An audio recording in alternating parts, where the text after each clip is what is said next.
అదేమిటి తను మన ఇంట్లో చేరి తన దగ్గరికి ఎవరు చేరద్దంటాడేంటి? దగ్గరికి చేరితే డబ్బు ఎక్కడ ఇవ్వాల్సి వస్తుందని భయం. బుద్ధులు అక్కడికి పోతాయి.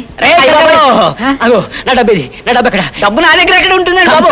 రే డబ్బు ఇవ్వకుండా టికెట్ ఇస్తాను అనుకున్నావా? నెంబర్ చూడండి బాబు. ఇలా రా. చెప్పు, చూడు చూడు. మీ జాతకం మహర్జాతకం. మొదరసం జాతకం ఒక్క నెంబర్ లో పోయింది. ఆ వచ్చింది బుల్లిబాబు టికెట్ దై ఉంటుంది. పులిబాబా ఎక్కడ? ఏడి పులిబాబు? పులిబాబు నా ప్రాణం, పులిబాబు నా దైవం. పులిబాబు లాటరీ వచ్చిందిరా, ఆ డబ్బు పంచుకుందాం. ఆపండి, రమణ గారికి ఏమి రాలేదు, మీ అందరికీ వచ్చింది. కడుపు నొప్పి, బాబు మన శరీరాలు వేరేనా, ఆత్మలు ఒకటేరా? ఏది లాటరీ టికెట్? ఏది ఏదైనా లాటరీ టికెట్ ఏది? ఇదిగో బుల్లిబాబు టికెట్ నా దగ్గర దాచుకున్నాడు. బాబు గారు మీరే నా ప్రాణం, మీరే నా దైవం, మీరు రమణ నాకు చేరుకను. ఆగండి బుల్లిబాబు, ఆగండి. పూర్తిగా తెలుసుకుని అప్పుడు చెబుతురు గాని ఎవరు మీ ప్రాణమో. తీసుకోండి. ఈ టికెట్ కూడా ప్రైజ్ రాలేదా? దరిద్రుడు, నాకే రాలేదు, ఇక వీడి వారికే వస్తుంది. అమ్మ అబ్బని పోగొట్టుకున్న రోజు తెలిసింది వీడెంత అదృష్టవంతుడో. అమ్మయ్యా, ఎవరికీ రాలేదు కదా, ఎందుకు వచ్చిన గొడవ? వదిలేయండి. మీరందరూ మాట్లాడడం పూర్తయిందా? అయిపోయింది బాబు. నేను చెప్పేది వినండి.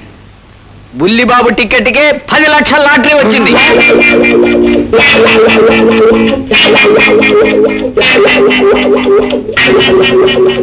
ఆ స్టీల్ సామాన్ లోపల పెట్టు. తప్పుకో అడ్డం తప్పుకో. రండి, తీసుకురండి తీసుకురండి. డైనింగ్ టేబుల్ హాల్లో పెట్టండి, ఆ డ్రెస్సింగ్ టేబుల్ నా రూమ్ లో పెట్టండి. సుందరి, నువ్వు చెప్పినవన్నీ తీసుకొచ్చాను. చూసుకోవయ్యా. అమ్మా, ఓ నువ్వా? నేను చెప్తూ ఉండేవాడిగా ఏదో రోజు లక్షాధికారిని అయిపోతానని. అయిపోయాను అంతే. మా ఇంట్లో వాళ్ళక లాటరీ తగిలింది. అందుకే అమ్మాయి గారు మెరిసిపోతున్నారు.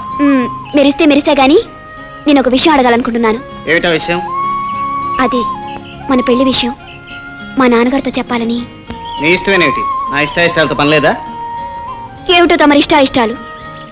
నేను డబ్బు గల వాళ్ళని చేసుకోకూడదు అనుకుంటున్నాను. ఏమిటి, డబ్బున్న వాళ్ళని చేసుకోవా? అయితే నన్ను కూడానా? నువ్వేమిటి గొప్ప, ఎవరినైనా చేసుకోను. ఏమిటి, చేసుకోవా? చేసుకోను. నిజంగా చేసుకోవా? చేసుకోను.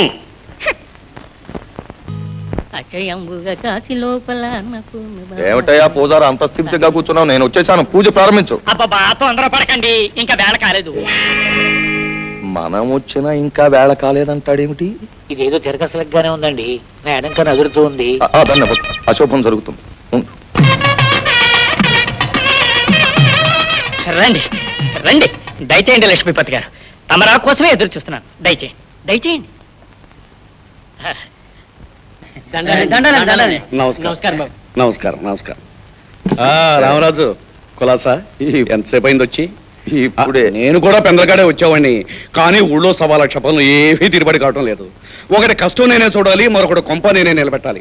కోడి తగాదా నేనే తెచ్చాలి, కోర్టు తగాదా నేనే పరిష్కారం చేయాలి. అయినా నేనేం పెద్ద లేటు కాదు. కాకపోతే పని పాట లేని వాళ్ళు ప్రసాదం కోసం ప్రొద్దున్నే గుళ్ళోకి వచ్చి కూర్చుంటారు. ఏం కైలాసం, ఏమంటా? ఈ లెక్కేం కాదులేండి. కన్నదరాని కారణం తెలిసిపోయిందండి. ఏమిటది? లక్ష్మీపతికి పెద్దరికం వచ్చేసింది, మన పరువు దెబ్బతినేసింది. అయ్యా హారతి. ఏమయ్య పూజారి, అయ్యా పూజలు అర్చనలు ప్రసాదాలన్నీ సవ్యంగా జరుగుతున్నాయా? ఇక నుంచి మీ నీడలో ఉండబోయే ఆ తల్లికి అన్ని సవ్యంగానే జరుగుతాయి బాబు. ఆ హారతి ఎలా తగలే? సరే, నేను వస్తాను. అయ్యా ప్రసాదం పంపించు. అన్నట్టు రామరాజు, నీకేదో బాకీ ఉన్నానని ఇంటి మీదకి వచ్చి అగ్గి మీద గుగ్గిలమయ్యా. ఆ బాకీ కాగితాలు పంపించు. ముష్టి డబ్బు అనా పైసలతో సహా నీ ముఖాన్ని పారేస్తా. పదబాబు రామ్మ. యావయ్యా పంతులు, నీకు హారతి ఇవ్వడానికి కూడా చేతులు రావడం లేదు, నీకేం వచ్చింది తెగులు? నాకేం తెగులు రాలేదు బాబు, ఆ లక్ష్మీపతి బాబు గారికి సిరొచ్చింది, దాంతో అందరిలోనే మార్పు వచ్చింది.